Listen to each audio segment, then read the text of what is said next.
Sir जो film कर रहे हैं राखी, तो नाम से ही बहुत अच्छी टाइटल। डेफिनेटली। कैसी फिल्म है ये? राखी बहुत खूबसूरत फिल्म है। टाइटल ही इसका आप समझ सकते हैं कि एक राखी एक बहुत खूबसूरत त्यौहार है भाई और बहनों का। और ये फिल्म भी एक भाई और बहन के अटूट बंधन को दर्शाती है, ये टाइटल दर्शाता है।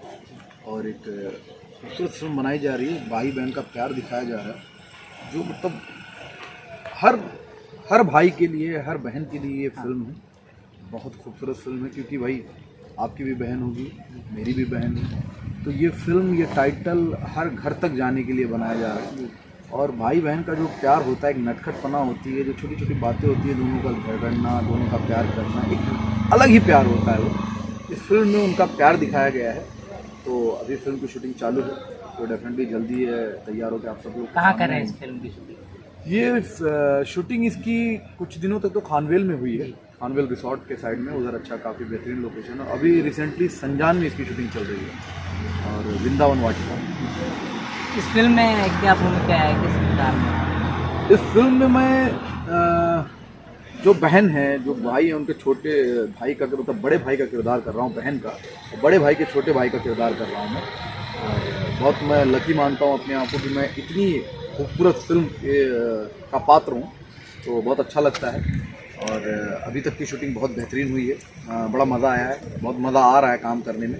अच्छा लग रहा है कि ऐसी पारिवारिक फिल्में के हम हिस्से होते हैं, बड़ा अच्छा लगता है रिसेंटली। क्योंकि आजकल जिस तरह का माहौल है, जिस तरह कहा जाता है कि भोजपुरी में अश्लीलता है, फिल्में ऐसी बन रही हैं, उस बीच में कुछ अभी चुनिंदा फिल्में हैं जो कुछ बन के आ रही हैं, जो आप अगली 40 साल बाद भी कह सकते हैं कि हमने एक फिल्म की है। उसका नाम आप गर्व से ले सकते हैं, पूरी फैमिली के साथ बैठ के देख सकते हैं, आपको अच्छा लगेगा। इस फिल्म में आपके अलावा और कौन कौन है? इस फिल्म में मेरे अलावा काफ़ी लोग हैं। फिल्म के हीरो आपको पता ही है, यश कुमार जी हैं, और हीरोइन जो हैं, जो बहन का किरदार कर रही हैं, वो ऋचा जी हैं। और मेरे मित्र हैं जो मेरे छोटे भाई का किरदार कर रहे हैं, और शायना जी हैं, और एक एक्ट्रेस हैं जिनका नाम थोड़ा मैं मिस कर रहा हूँ, क्योंकि अभी न्यू फर्स्ट टाइम मिला हुआ हूँ, तो नाम वाम ज़्यादा उतना मुझे पता है नहीं। और फिल्म को डायरेक्ट कर रहे हैं अपना अजय जी, तो बहुत अच्छे इंसान हैं, बहुत अच्छे डायरेक्टर हैं। इससे पहले उनकी फिल्म मैंने की दियाती बाबू, जो काफ़ी बेहतरीन कंप्लीट हुई, बड़े आसानी से कंप्लीट हुई। और बहुत अच्छे डायरेक्टर हैं, बहुत सुलझे हुए डायरेक्टर हैं, ज़्यादा प्रेशर नहीं देते, मतलब एक एक्टर को फ्री छोड़ देते हैं कि आप अपने हिसाब से करो। उनको जहाँ लगता है कि नहीं यहाँ ठीक नहीं हो रहा है, वहीं वो टोकते हैं।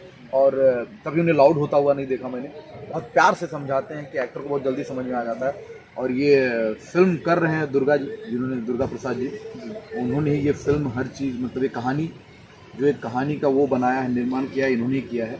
वो उनके दिल के बड़ी करीब है फिल्म ये, तो इसलिए हर जगह इन्वॉल्व हैं वो, हर जगह वो खड़े होते हैं, आर्टिस्ट को समझाते भी हैं कि ऐसे नहीं, ऐसे कीजिए, अच्छा लगता है। तो दर्शकों से क्या कहना चाहेंगे इस फिल्म के बारे में? मैं दर्शकों से यही कहना चाहूँगा कि जैसे आप लोगों ने हमारी हर फिल्मों को प्यार और आशीर्वाद दिया है, तो मेरी आने वाली भी फिल्मों को प्यार और आशीर्वाद दें। क्योंकि देखिए, आपसे हम, आपका देखा हुआ, दिया हुआ समय हमें आज यहाँ खड़ा कर रखा है। आपके पैसों से मेरा घर चल रहा है, तो प्लीज़ इस बात पर ध्यान दें। आप लोग फिल्में देखें, फिल्में देखने के बाद आप डिसाइड करें फिल्म अच्छी है या बुरी, क्योंकि पहले डिसाइड कर देना हमारी मेहनत पे पानी फिरने जैसा हो जाता है। हम एक फ़िल्म को बनाने में मिनिमम 15 से 20 दिन, महीनों लग जाते हैं, उसमें हमारी बहुत मेहनत लगी होती है। और वो फिल्म बन के 3 घंटे के लिए जब तैयार होती है, तो हम 10 मिनट में देख के फिल्म को बोल देते हैं यार बड़ी अच्छी नहीं है, गंदी है, ये है, मज़ा नहीं आया। ऐसा मत कीजिए, उसको पहले देखिए, समझिए, तब कहें तो अच्छा लगता है, क्योंकि हमारी पूरी मेहनत उस पर लगी होती है। क्योंकि कोई भी इंसान एक फिल्म जो बनाता है, फ्लॉप या हिट होने के लिए नहीं बनाता है, आपके लिए बना रहा है। तो आप लोग फिल्में देखें, थिएटर तक जाके देखें, टीवी पे बैठ के या मोबाइल पे बैठ के डिसाइड मत करें। फिलहाल आजकल माहौल बड़ा गंदा रहा है, पिछला साल बहुत बुरा रहा है लोगों के लिए कोरोना टाइम में, तो लेकिन अभी धीरे धीरे सब ठीक हो रहा है। तो मैं चाहूँगा थिएटर खुलते ही आप जो फिल्में अभी रिलीज़ हो रही हैं रिसेंटली, आप सभी फिल्में देखें, क्योंकि आपकी वजह से मेरा घर चल रहा है। आप देखना बंद कर देंगे तो मैं बस मैं आप लोगों से गुजारिश करता हूँ कि मेरी जितनी आने वाली फिल्में हैं, आप सभी फिल्में देखें, और मेरी जो फिल्में आपने देख के मुझे प्यार और आशीर्वाद दिया है, आने वाली सभी फिल्मों को भी उतना ही प्यार और आशीर्वाद दें। मैं आपसे दिल से आभारी हूँ।